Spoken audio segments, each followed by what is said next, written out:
Hello, easy go!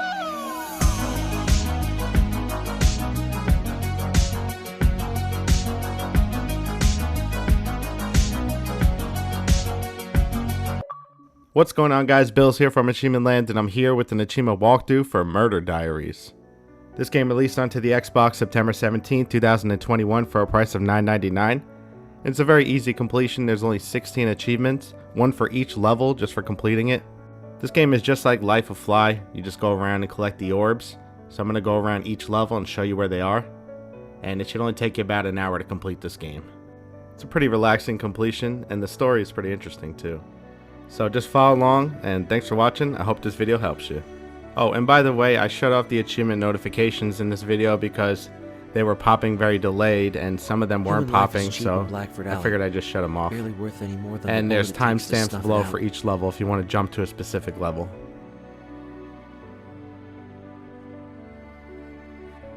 Violence breeds violence here, until you can't turn the corner without seeing signs of a fight on the street. People hurt each other over big deals like honor and glory for their gang, when in reality, all they're doing is throwing their lives away. Every death on the street is another festering corpse added to the flames of violence that has consumed this neighborhood. That's the way it's always been.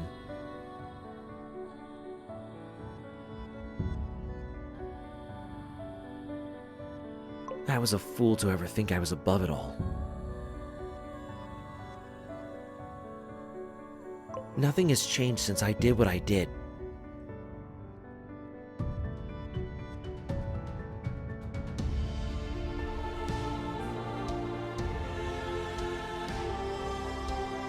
Good people still die for little to no reason, and my life is as miserable as ever.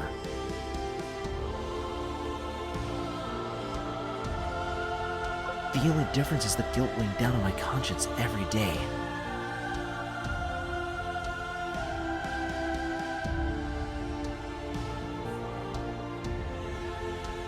While I have yet to truly regret what I did, I hope that by writing this down for someone to see after I die, I can somehow ease this tension inside me.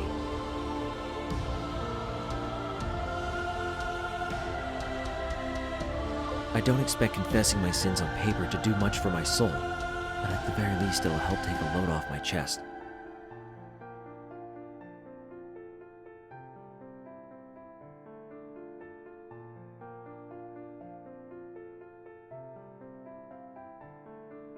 Maybe help me sleep a little better at night, because these nights, it's not just the gunshots outside my room keeping me awake.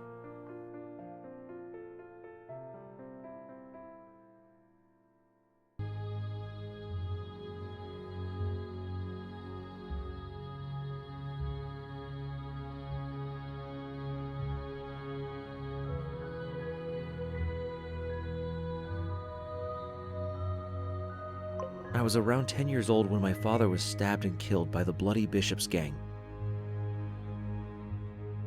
Talk to anybody who knew him, and they'll tell you that he wasn't a perfect person.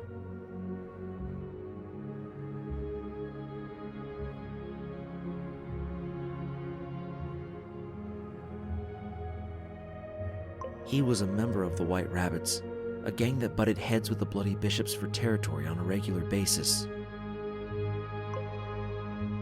That is, until the bishops wiped them and all other competition out altogether. He might have been a gangster too, hardly any better than the ones that killed him if some of his acquaintances were to be believed.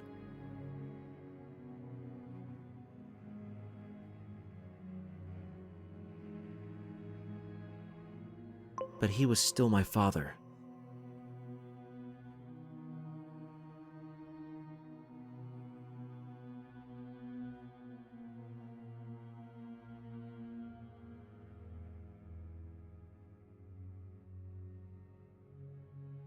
Whatever he did in the streets to pay our bills, he was nothing but kind to his family.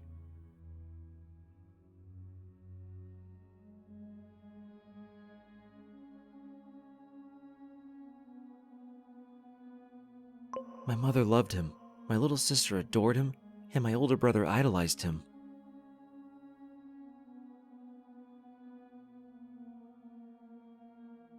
Me? I was just grateful that I had a father who cared for me, while most people I knew had fathers who walked out on them at birth.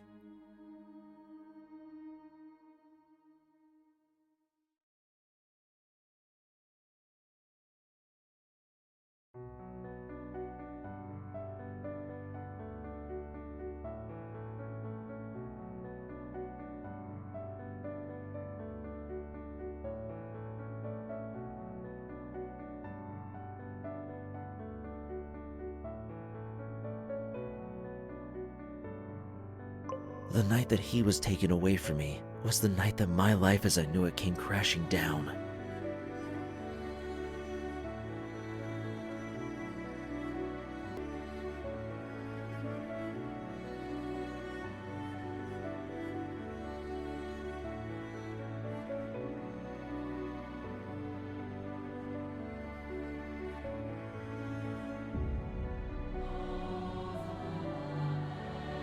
I was there when it happened.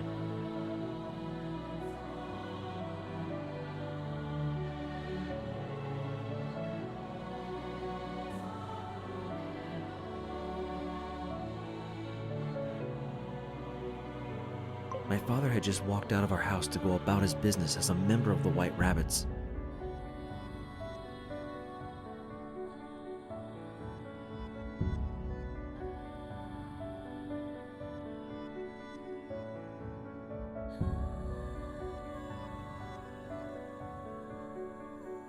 I still don't know exactly his job was in the gang, but I could make an educated guess.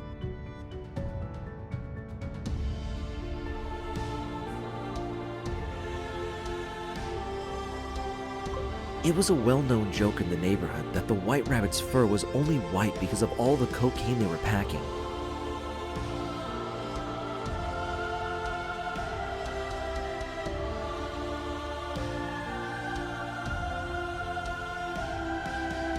He was dressed in his gang color that day, presumably to announce to everyone around him to not fuck with him or risk invoking the wrath of the White Rabbits.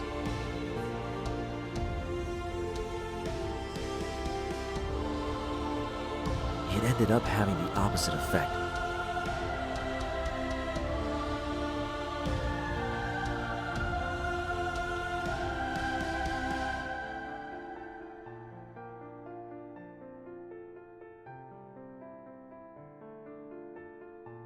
His pristine white jacket, his symbol of allegiance to his gang, was dyed red when a member of the Bloody Bishops ran up and stabbed him in the chest.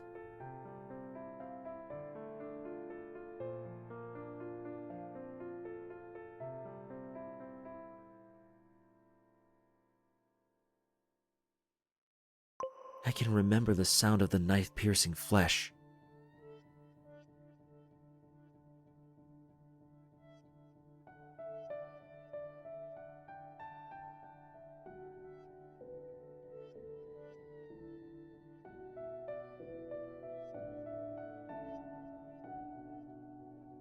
My father screamed of surprise.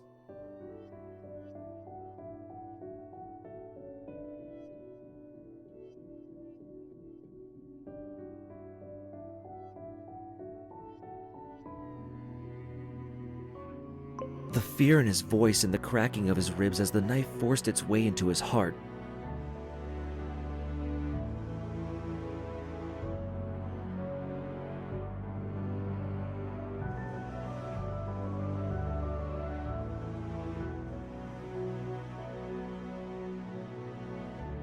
His attacker kept stabbing his already collapsed body over and over again.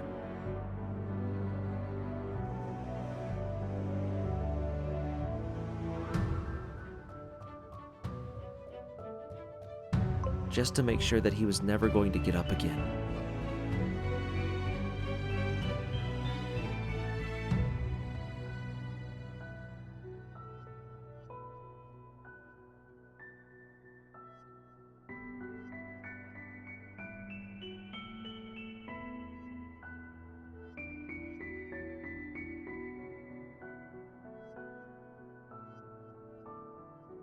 I can only pray that he was already dead by the first stab, and that I only imagine the sounds of gurgling that I heard that day.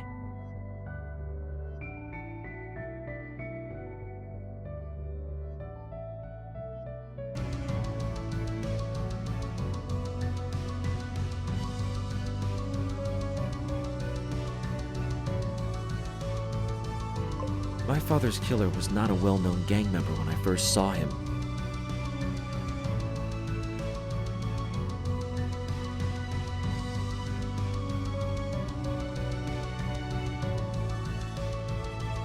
He was little more than another hoodlum from the Bloody Bishops who killed a man from a rival gang just to boost his street cred. But I burned the image of his face into my mind.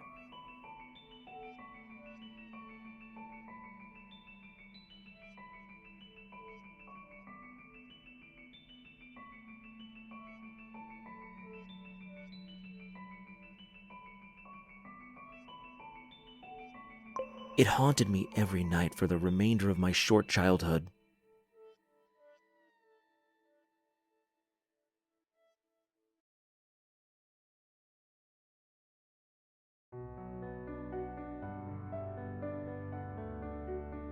After my father's death, my mother fell into depression.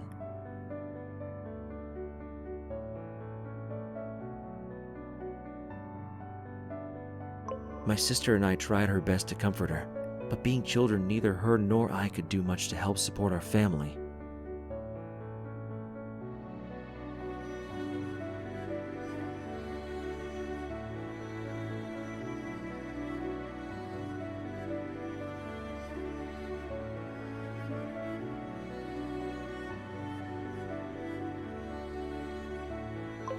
My older brother, driven by rage and grief, joined the White Rabbits in an attempt to continue our father's legacy.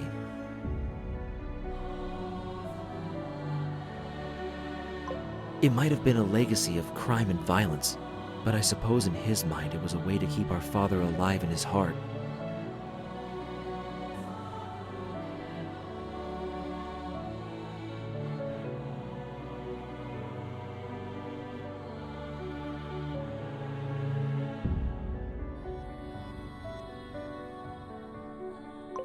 He died in the same gang war that wiped out all competition for the Bloody Bishops, shot in the neck in the middle of a firefight, and left to bleed out on the cold concrete ground by ally and enemy alike. I only hope he had some sense of inner peace as he died fighting for our father.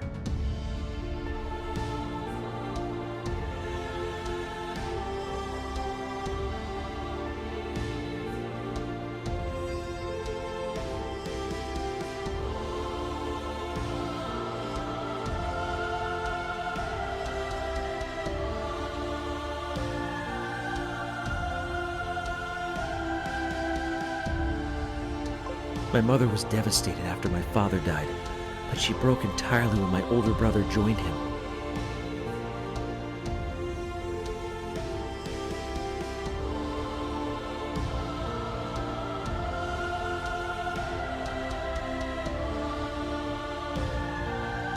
She was already throwing herself into her multiple part-time jobs to help raise us without our father's blood money paying our bills.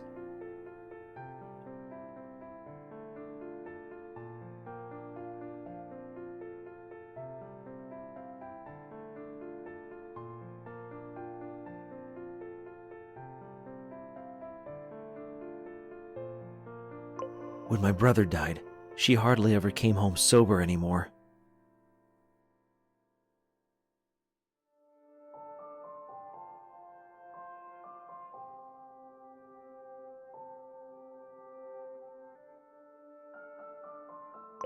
What little time she didn't spend working, she spent at the local pub drinking her troubles away, only to come home drunk in the wee hours of the morning for not nearly enough rest before her next shift.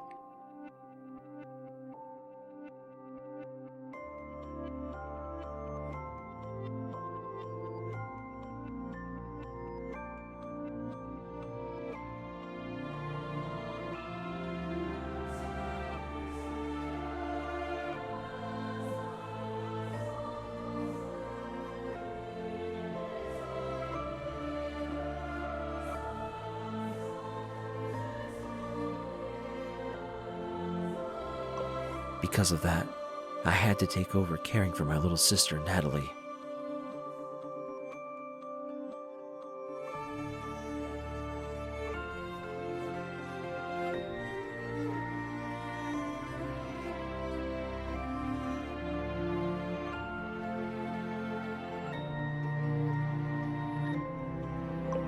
She was always a well-behaved girl.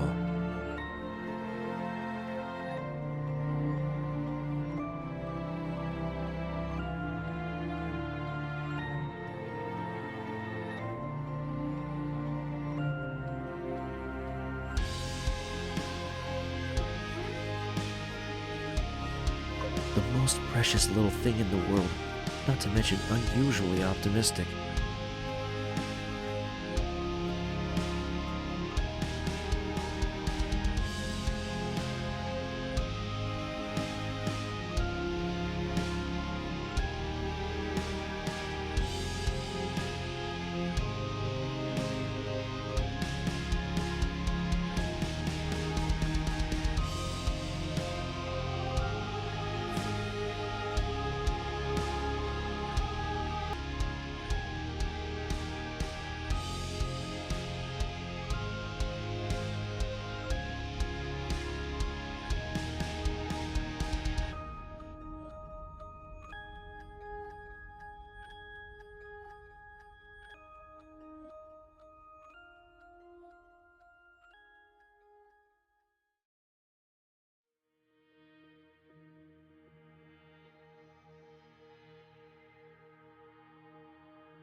I swear, you could throw shit at her face, and she'd use it as fertilizer for a flower to give to you.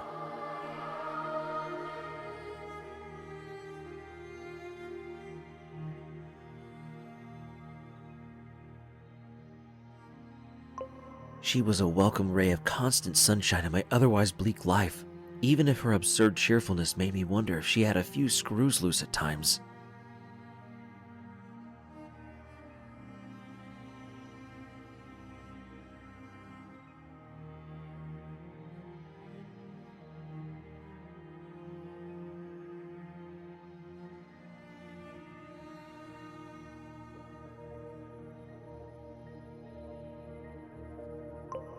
I practically raised her with help from our absent mother's money after the deaths in our family.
But as much as I loved her, and worried for my mother's declining mental and physical health, I could never let go of the same hate and spite that had consumed my older brother until he succumbed to it.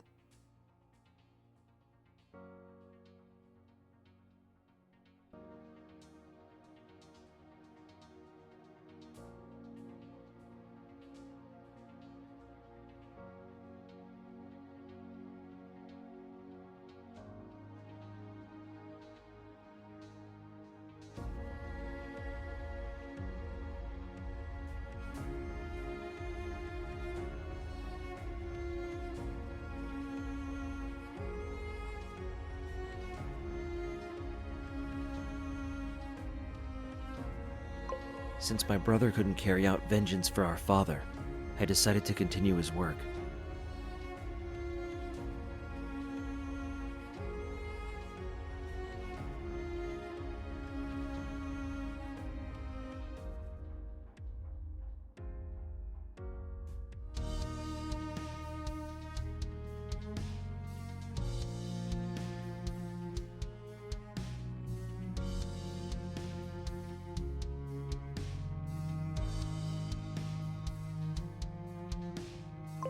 I thought that by doing that, I'd be able to not make his death be entirely in vain.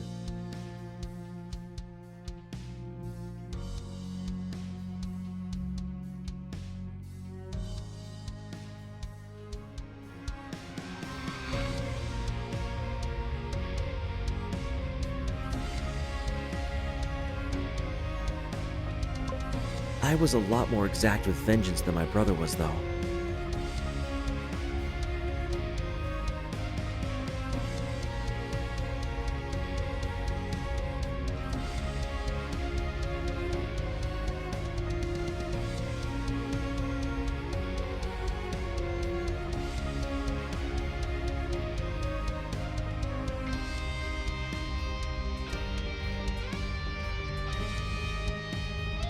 Unlike him, I was able to see the face of our father's murderer, while he only saw the colors he wore.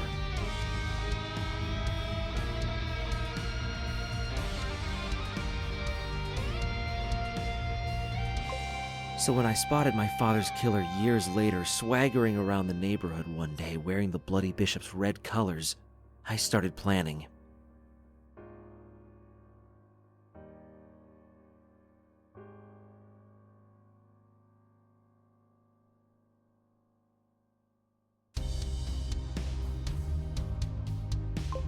I was never the strongest kid in school, but I like to think that I was cleverer than most.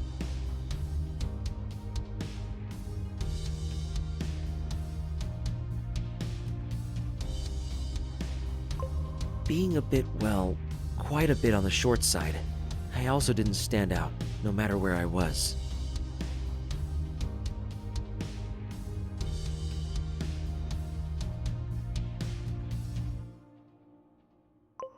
Blending into the background to avoid trouble was basically second nature to me.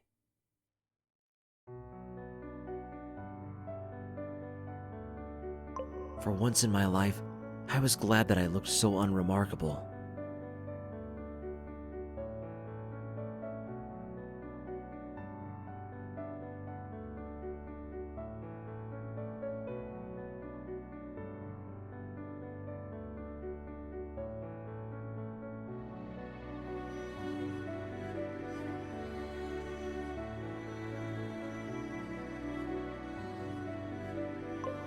It let me stalk the man who murdered my father, with him none the wiser to my presence.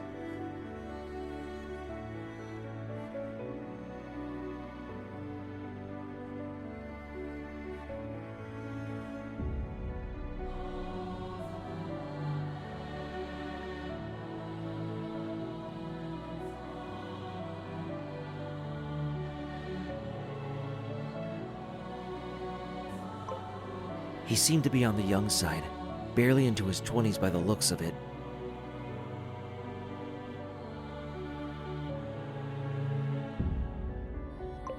Everywhere he went, he did so in an aggressive swagger that demanded everyone's fear and attention.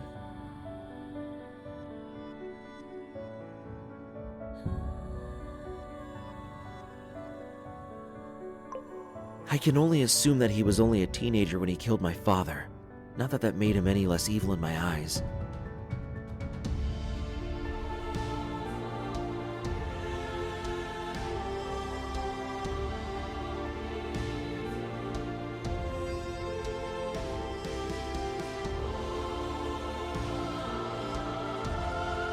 I wasn't about to forgive him, just because he was a minor when he ruined life for my family.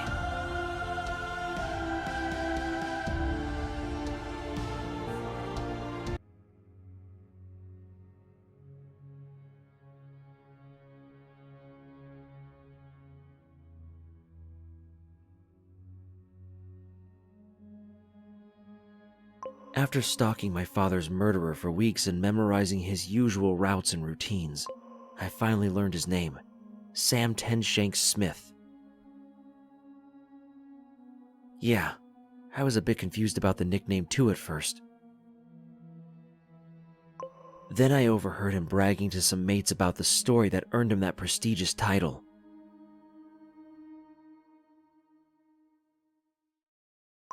According to him, he got the nickname after he stabbed a senior member of a rival gang 10 times when he was only 15.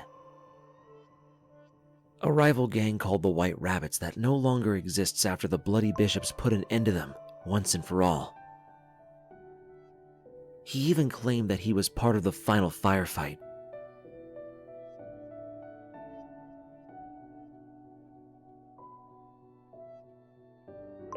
I put two and two together, and my rage reached a boiling point. That senior gang member he seemed so proud of killing was my father. That final firefight with the White Rabbits was the one where my older brother died. And although the exact details of my father's murder have faded over the years, I knew for a fact that the bastard stabbed him way more than just 10 times.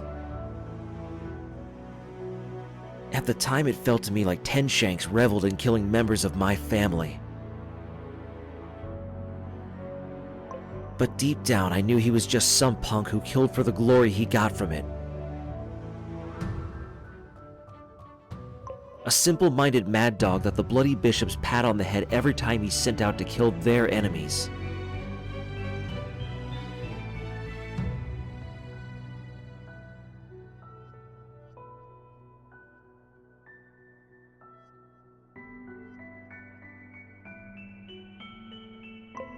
That didn't make me want to kill him any less, though.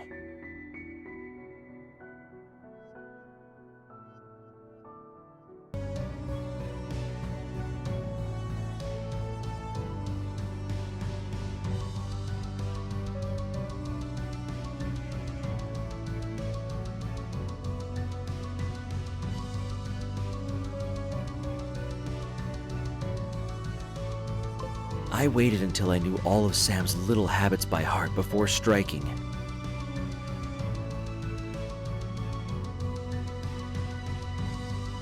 The reverence he showed when talking to senior gang members in contrast to his flippant tone with his parents.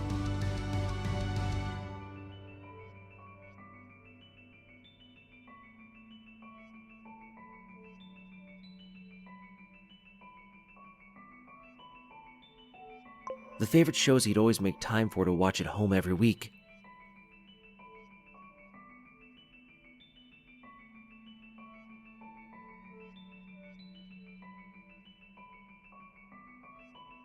His favorite food, the paths he took, and the friends he met. I learned it all, hoping that any information at all would help give me an edge to my quarry. In truth, I think I may have been putting it off for as long as possible out of fear.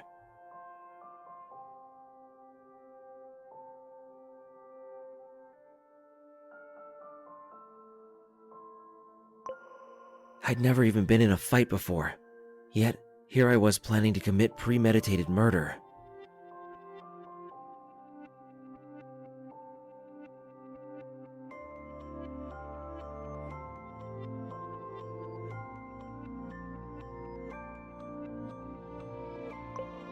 However, my hesitation was not out of pity for my intended victim.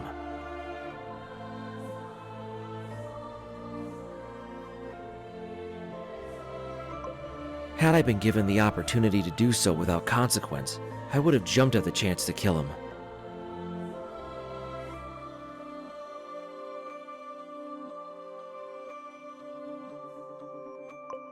But if I were to be caught after killing him, or even worse, be seen by his fellow gang members in the middle of attacking him, my little sister would be left alone with no one to take care of her.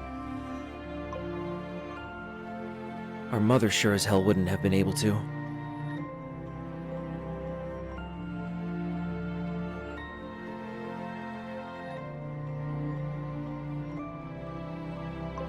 She barely made time away from work to sleep, much less care for her children.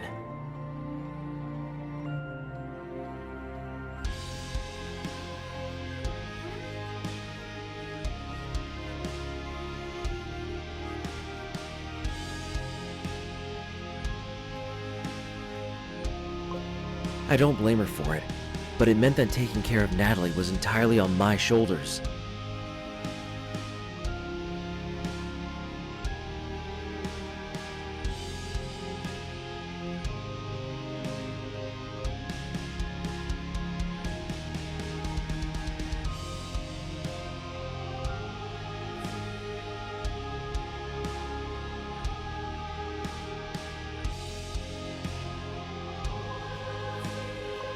If I were to kill Sam Tenshank Smith, I would have to do so in a way that would let me get away scot-free, to see my sister grow up with the kind of childhood she deserved.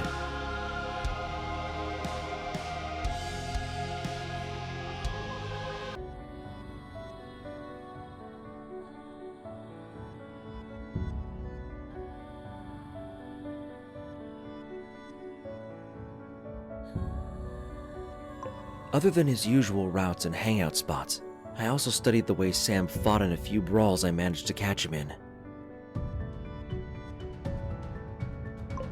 I'm no martial arts expert, but even I could tell that he wasn't a trained fighter.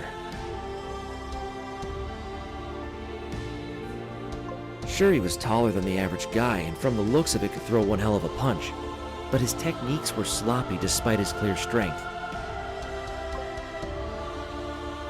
It was like seeing a spiked ball and chain being flailed around, powerful, but clumsy.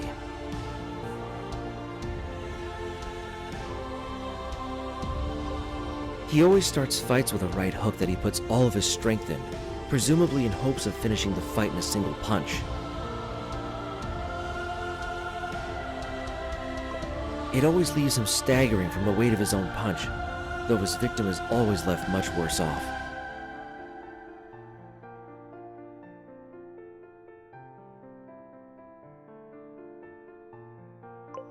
Nine times out of 10, if he misses his punch, then the person he's fighting has a chance to counterattack with a punch or a kick of their own.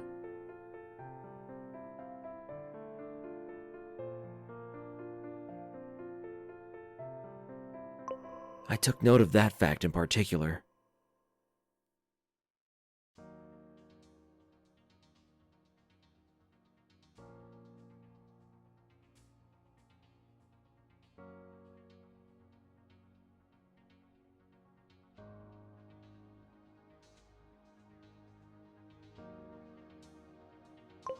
I'm no fighter.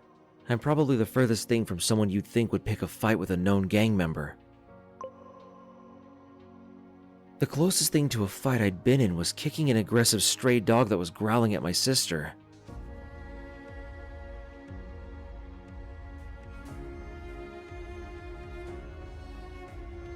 But in this case, I wasn't looking for a fight with Sam.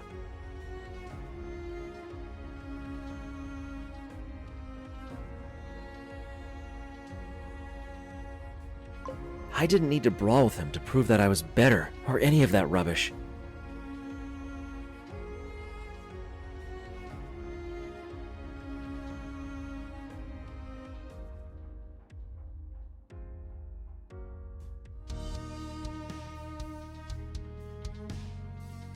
I just needed to kill him.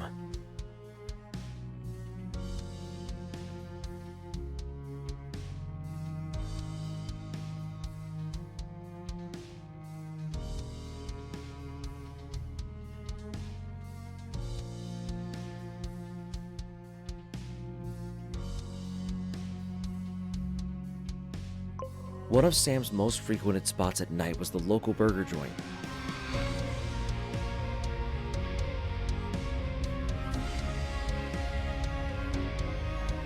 Every Friday like clockwork, he'd walk into Big Ben's burger place and order the same takeout every time. A double cheeseburger with fries, Coke, and special sauce. I found it a bit weird at first.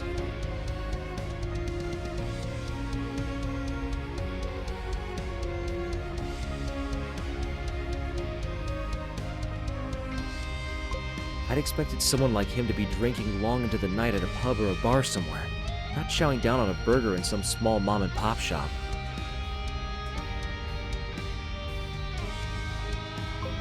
So I did a little more digging and started staking out the burger joint every Friday, thinking that he must have had some ulterior motive to frequenting the place.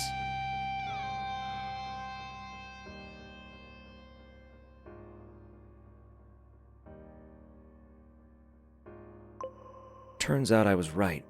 He was just the one the Bloody Bishops had tasked with extorting the place for their protection racket.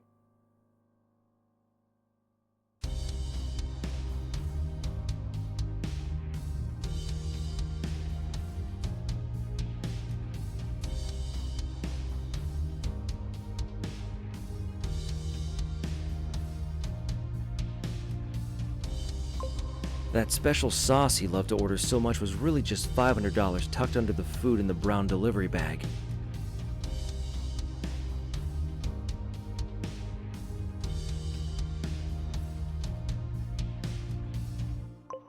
That helped explain why the little old couple who ran the place looked so terrified whenever he walked through the door.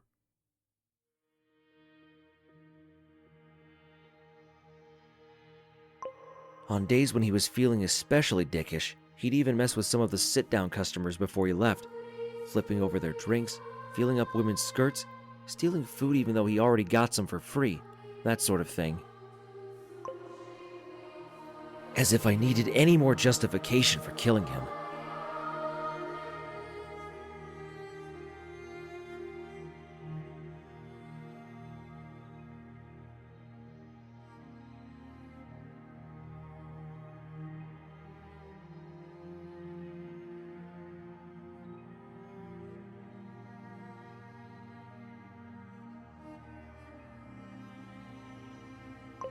It was at that point that I thought that killing him would not only fuel my revenge, but also help a lot of people out in the neighborhood while I was at it.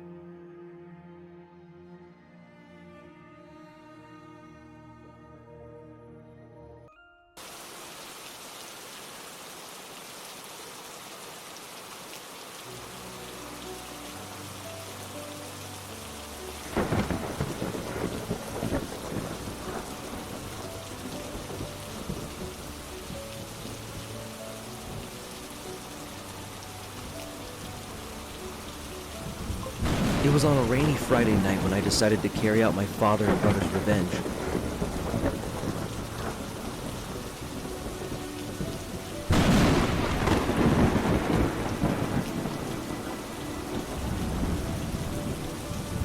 The sky was pouring as if it was mourning the life that was about to be taken that night, though I doubted that anyone shared its feelings.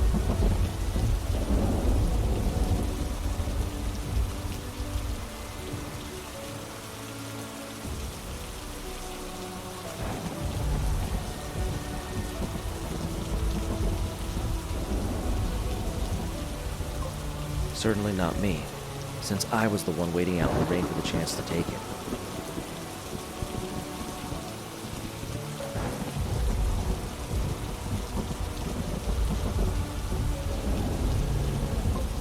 I'd waited so long for that moment.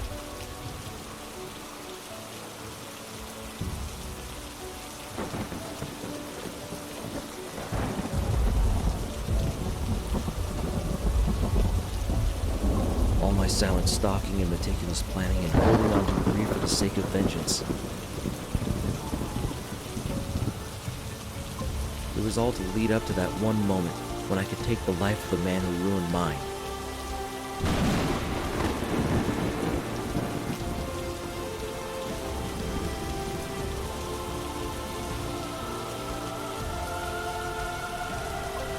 The heavy guilt I felt from all the lies I told Natalie whenever I stayed out late would be washed away alongside his blood in the rain.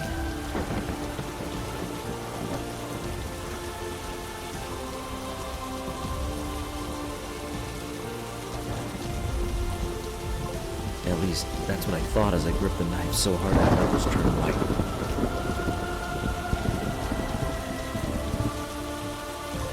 I was convinced that I would never be able to find closure until I killed him with my own two hands.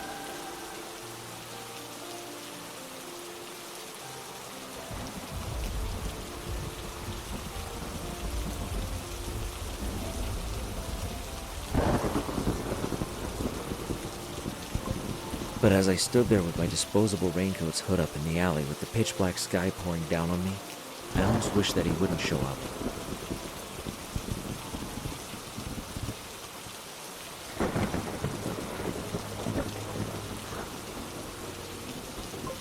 I knew for a fact that he would come passing by, just like any other day.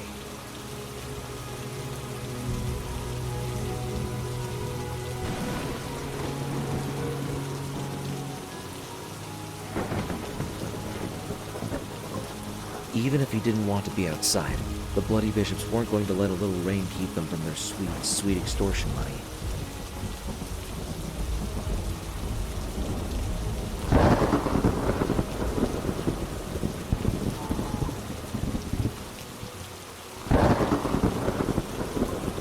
He had no choice but to go to Big Ben's Burger Place to pick up the money and pass through the alley where I was waiting to get back home.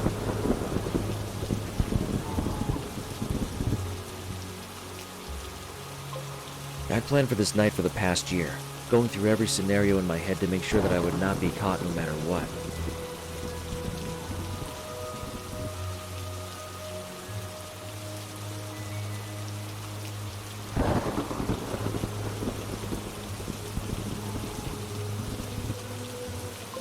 And yet when the time came to carry out my carefully laid out plan, I found myself hesitant to go through with it.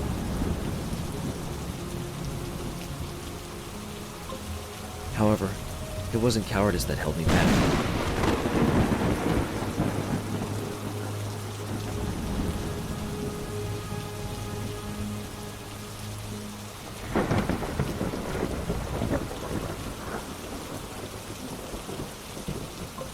I knew that that was the night that I would forever be changed.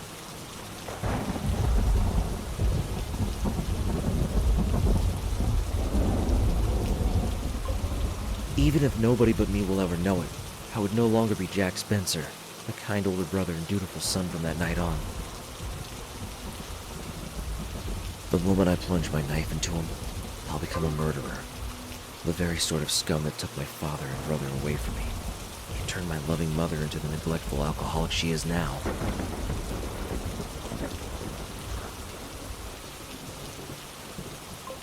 How could I even look Natalie in the eye after that and still call myself a good role model for her?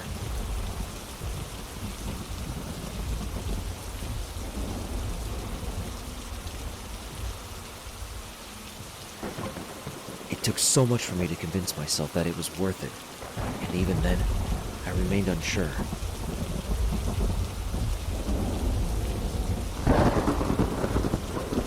That is, until I saw him walk into the alley for myself.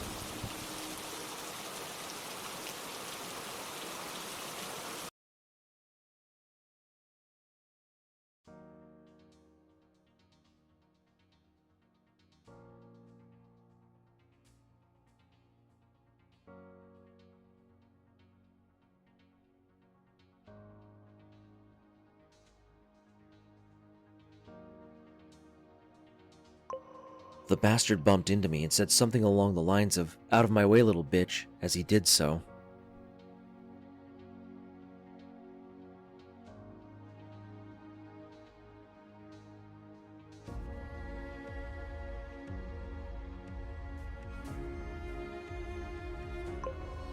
I got a crystal clear look at his face under the hood because of it.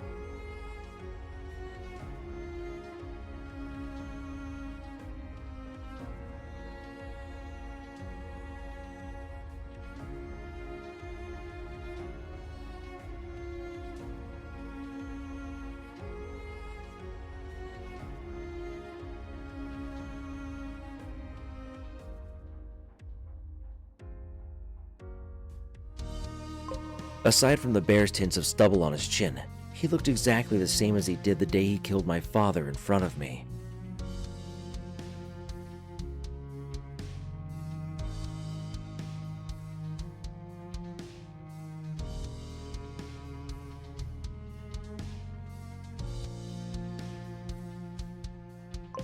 He must have been a little more than annoyed that he still had to go out in the heavy rain to collect money for the gang like the good little dog he was playing fetch for his master.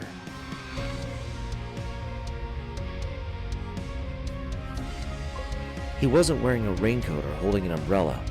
All he had to shield himself from the rain was a simple gray hoodie pulled over his head.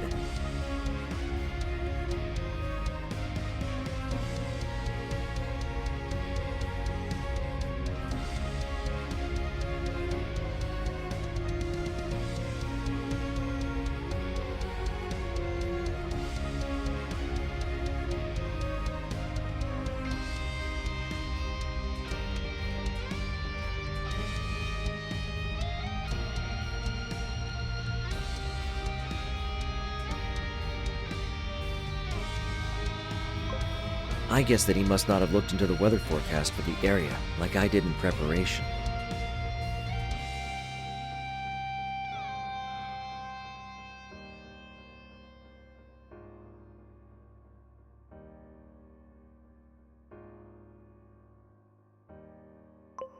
The rainwater had soaked into the thick fabric of his hoodie, weighing him down and making his already sloppy swagger even slower.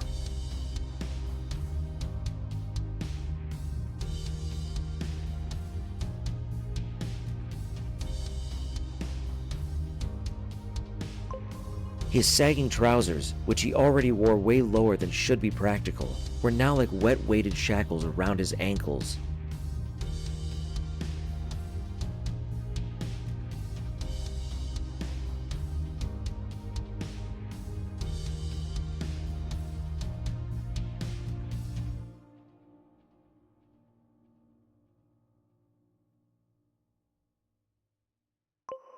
I couldn't have asked for a better outcome.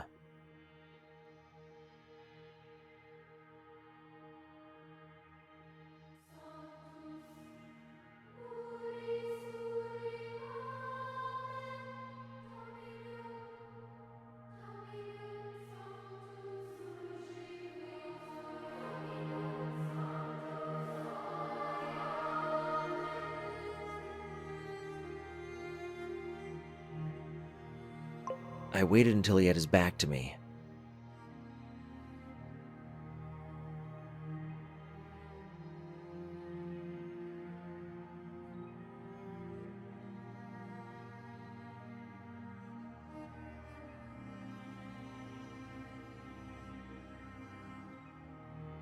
I wasn't looking for a drawn-out fight, just a quick kill.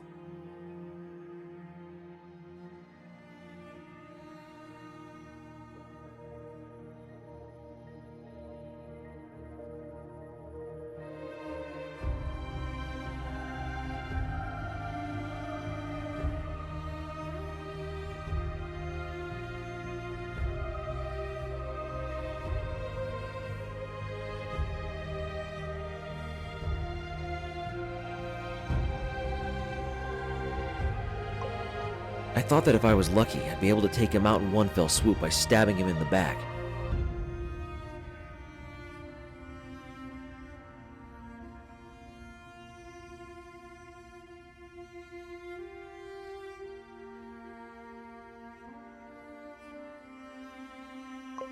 I took a deep breath, drew my knife from my pocket, and got to work.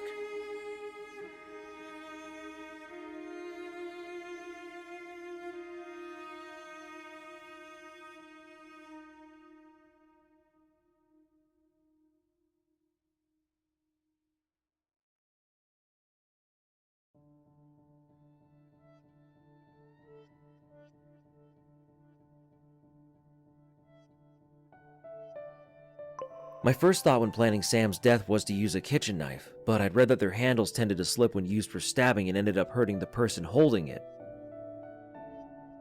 The last thing I needed was my DNA on Sam's corpse, so I opted to use an old combat knife I bought for $2 at a garage sale in a different part of the city instead.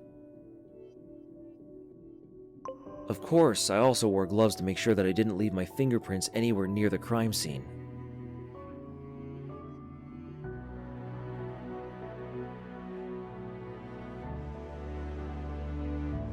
When I plunged my knife into Sam Smith's back, I felt a weight being lifted off my shoulders.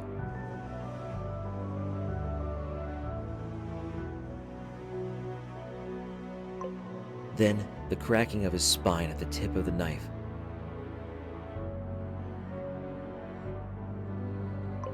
He let out a high-pitched scream of surprise and pain that was drowned out by the rain and thunder.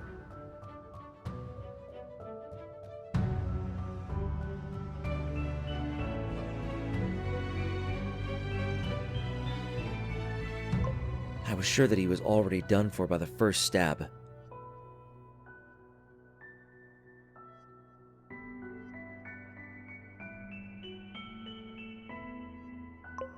Best case scenario for him at that point was he somehow got medical attention in time and became a paraplegic for life.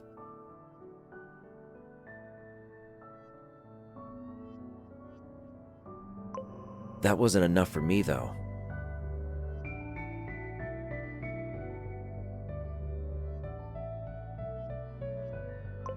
When he gutted my father like a fish, he stabbed him so many times that he got a nickname for it.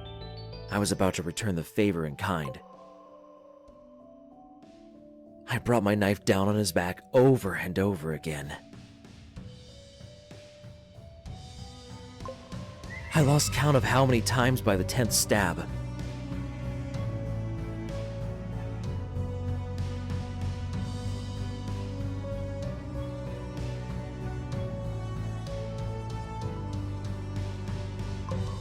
In that moment, hearing him beg for mercy on the ground with his face planted in the dirt made all the waiting worth it.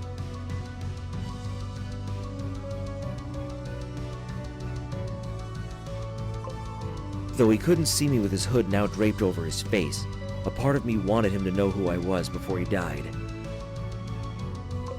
To be more precise, I wanted him to know exactly why he was dying like a dog on the streets that day, and for that fact to haunt him for the rest of his very short life.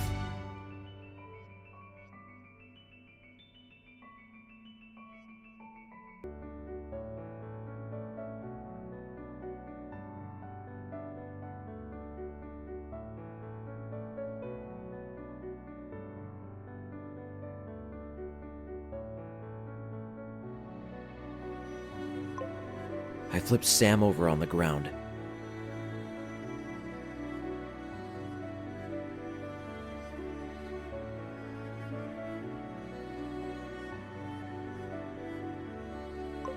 Blood poured from the holes on his back and drizzled down a nearby drain alongside the rain, erasing any evidence, exactly as I'd planned. I looked him in the eyes, wide with fear and confusion.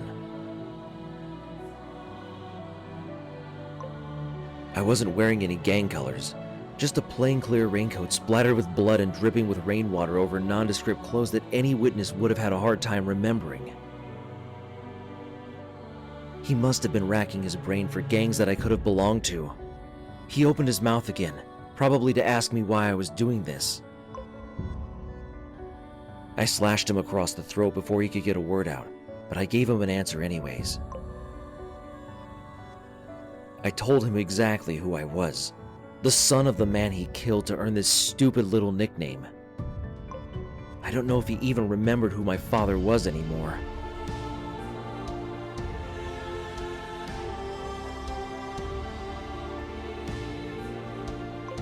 That didn't really matter anymore, though.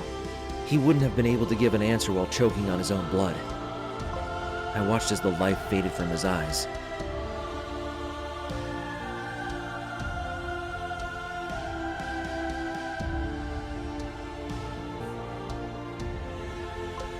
For the first time since my brother's death, a genuine smile of happiness spread across my face.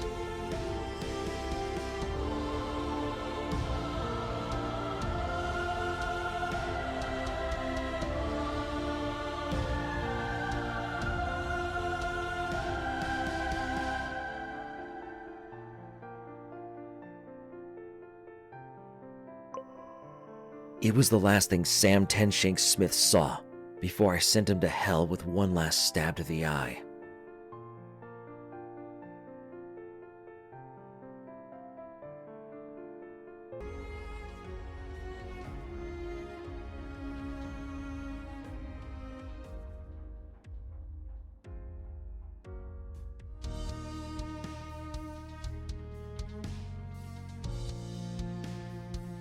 After killing Sam, I made even more cuts around his body and waited for him to bleed out as much as possible so that the rain would wash the blood down the drain.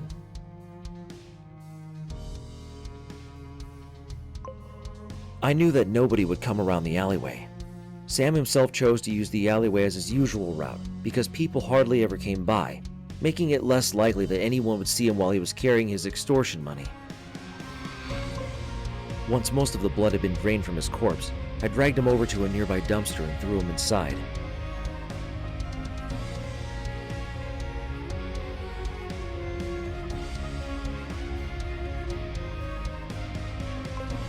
I spent some time covering it up with trash so that the dumpster truck driver won't notice him when he comes to pick up the trash.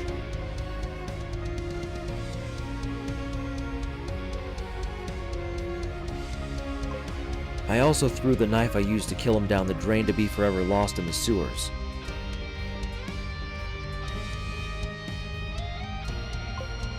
I'd have dumped Sam's body in there too, had the opening been big enough.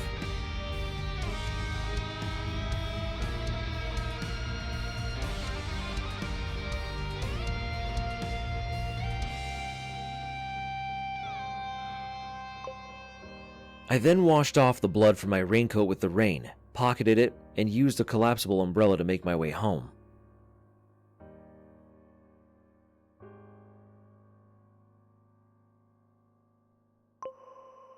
I took the long way around, passing by an old warehouse where homeless people were known to frequent.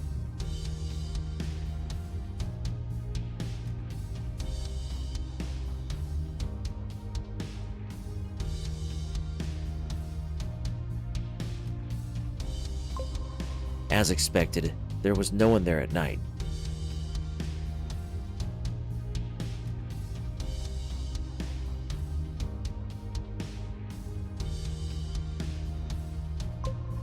A charity event in the neighborhood had opened the food kitchen for the homeless that night. Bless their souls.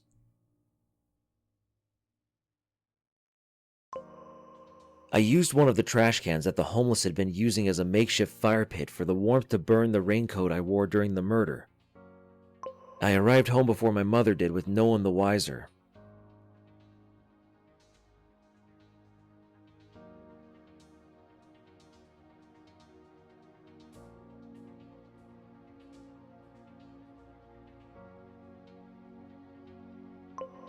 I was happy that I could finally go back to just living my life now that Sam was dead, but when Natalie welcomed me back home with a smile, I felt something else well up inside me.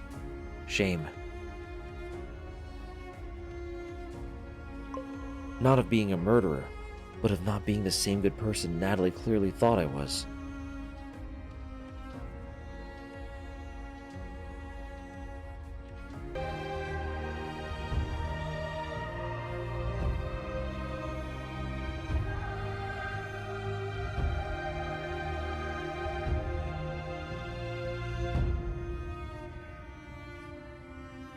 I've been living a lie since that day.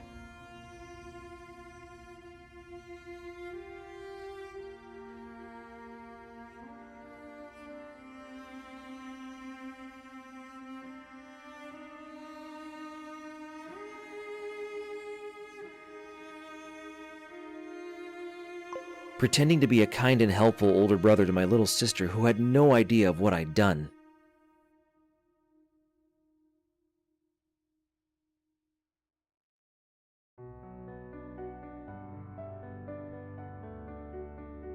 The worst part, despite my feelings of guilt for lying to my sister, I've yet to regret killing Sam Smith.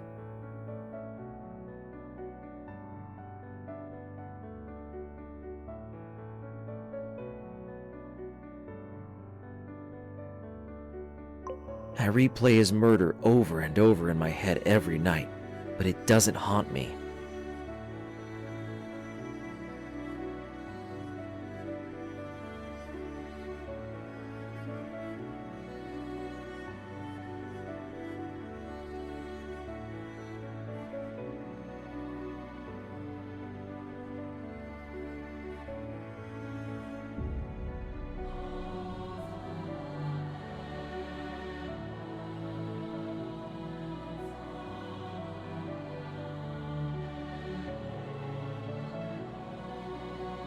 I miss it.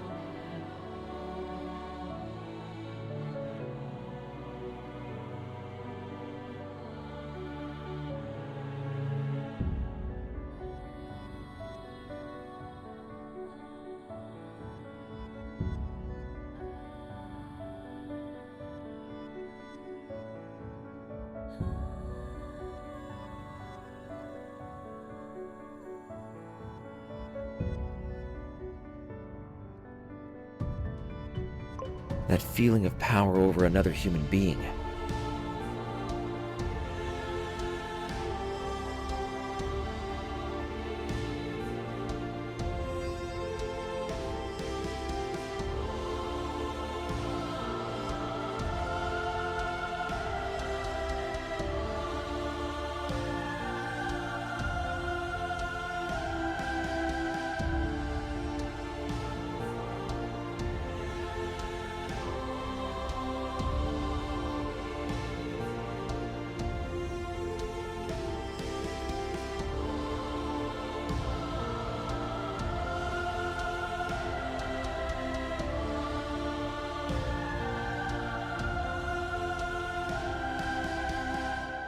The indescribable satisfaction of a carefully laid out plan carried out to perfection.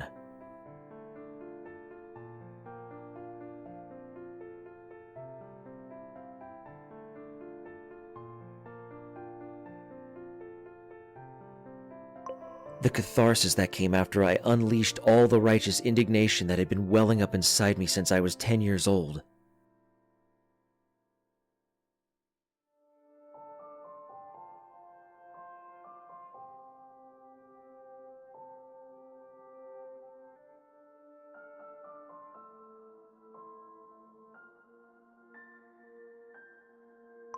I want to feel it again.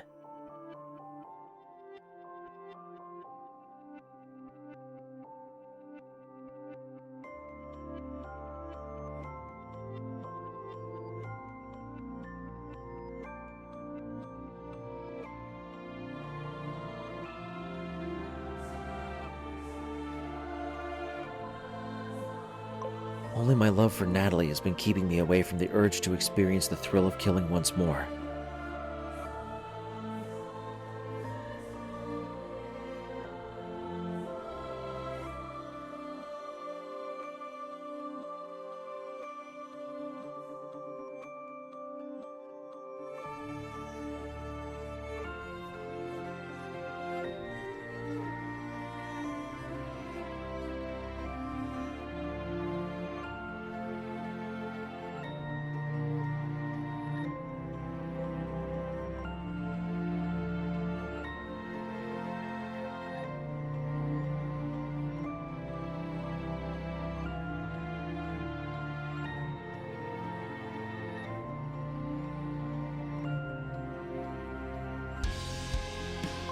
I can only pray it stays that way. And that right there is the final orb that you have to collect, and you're going to get your final achievement, and you'll be done with this game.